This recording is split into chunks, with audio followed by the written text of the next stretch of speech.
Nessa videoaula Qualitor, estaremos apresentando a vocês dois dos principais elementos do Qualitor, que são tipos de requisições e categoria.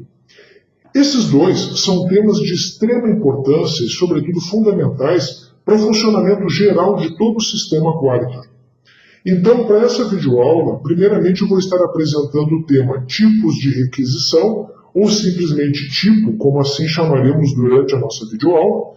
E assim que tenhamos concluído esta explanação sobre tipos de requisição, vou apresentar o segundo tema, que será categorias.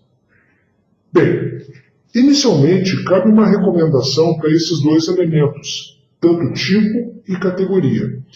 Na verdade, se aconselha que estes sejam um dos primeiros recursos a serem configurados quando de uma nova implantação do Qualitor.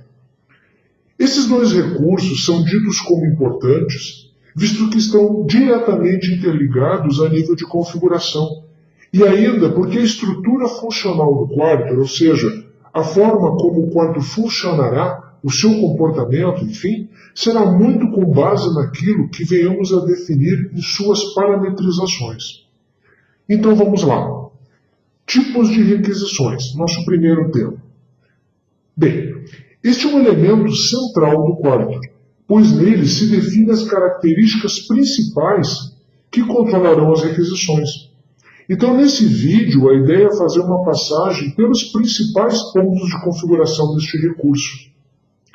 Então, vamos começar acessando o nosso menu, indo então em Administração, Requisições, Tipo.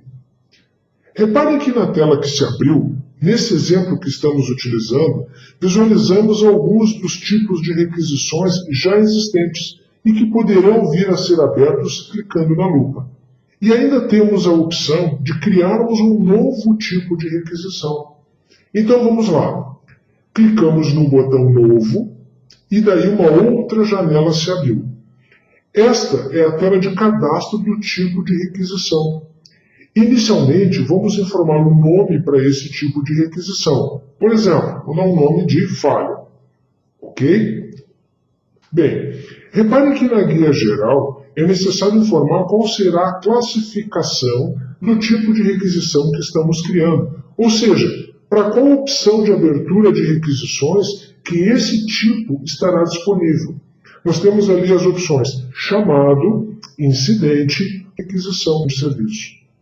Na prática, a título de exemplo, se criarmos um tipo de requisição com a classificação chamado, significa que ao abrir a tela de um novo chamado, entre as opções do campo tipo, estará disponível esta que estamos criando, e o mesmo vai ocorrer com as outras classificações.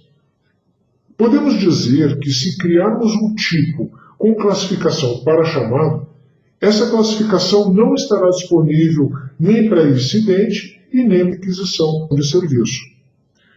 Muito bem. Agora que já sabemos qual a classificação, podemos voltar para o campo que está acima da tela de cadastro. Observe que temos ali o campo Identificação.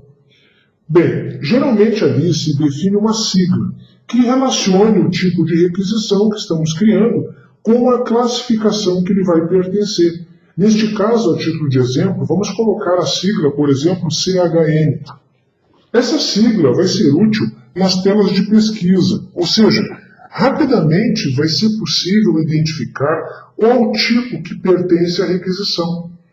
Vale lembrar que a identificação do tipo de requisição ela é mostrada juntamente com o número incremental, que é o código da requisição. Vou dar um exemplo. Imaginem CHN-031, por exemplo, CHN-031. Isso quer dizer que a requisição em questão é a de número 31 e esta pertence à classificação chamados. Se fosse classificação incidente, poderia dar a sigla INC Inc. Detalhe, a sigla é eu que escolho, poderia ser qualquer outra nomenclatura. Um parâmetro importante nesta tela é o ativo. Ele precisa estar marcado para que esse tipo de requisição esteja disponível para escolha no momento da abertura do chamado. Posso ainda definir nessa tela um coordenador para receber avisos referentes à evolução de requisições deste tipo. Pode-se definir pesquisas de satisfação a serem enviadas quando requisições abertas com esse tipo forem encerradas. E muito importante é definir se o cálculo de SLA, ou seja, os tempos dados para o atendimento, irão utilizar ou não o tempo estipulado no expediente, que daria uma outra tela do quadro e um outro cadastro.